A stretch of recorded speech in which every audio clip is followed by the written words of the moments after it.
Marine Le Pen, bonsoir. Vous êtes vice-présidente du Front National. Merci d'être avec nous. Tête de liste aux élections régionales dans le Nord-Pas-de-Calais. Alors en Corse, le FN n'est plus représenté à la région depuis 1992. Pourtant, il franchit les 15%. Il les a franchis lors des 2 dernières présidentielles. Comment expliquer cela? J'espère que ça va changer, puisque les sondages nous créditent de scores qui nous permettraient d'avoir des élus. Encore, je crois qu'il est absolument essentiel que nous en ayons et que les Corses se servent aussi du Front National pour lancer un signal à la classe politique, pour exprimer ce qu'ils ne peuvent plus supporter, des salaires qui sont très bas, une insécurité qui ne cesse d'augmenter, une immigration qui explose et dont, il faut bien le dire, je crains que la Corse soit la porte d'entrée non seulement de la France, mais même de l'Europe. Alors vous faites allusion, on va en parler justement à ces clandestins qui ont débarqué à Bonifacio. Vous avez critiqué la gestion de cette affaire.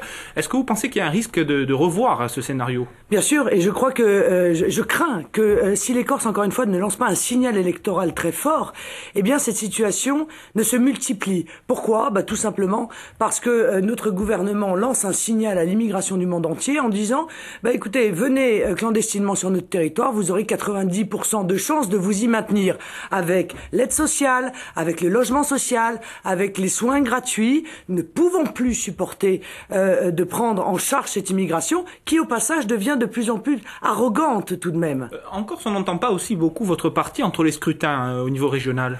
Écoutez, nous avions un responsable qui était Olivier Martinelli. Où est-il, justement? Il est là, il était là il y a encore quelques jours, mais il est parti faire une grande carrière. Il a eu une proposition de poste. C'est Tony Cardi aujourd'hui qui est notre tête de liste. Je lui fais, en ce qui me concerne, entièrement confiance. Il est en train de constituer une équipe où beaucoup de jeunes nous rejoignent parce que je crois que les jeunes sont à juste titre inquiets de l'avenir. Alors votre message, c'est aussi de lutter contre Nicolas Sarkozy, mais quelles sont vos propositions spécifiques pour la Corse?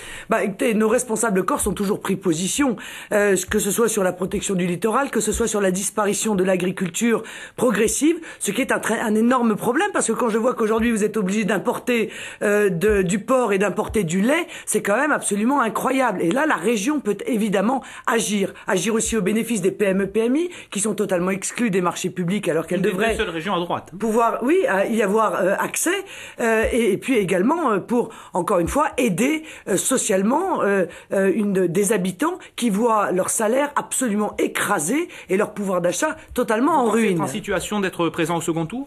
Oui, je pense que nous serons en situation d'être au second tour et je pense qu'il est essentiel que le Front National soit présent, encore une fois pour peser, parce que en matière d'immigration, le PS et l'UMP sont parfaitement d'accord. Ceux qui sont d'accord avec nous et qui veulent que cette immigration cesse, eh bien, ils n'ont qu'un seul vote possible, c'est le Front National. Merci d'avoir accepté notre invitation.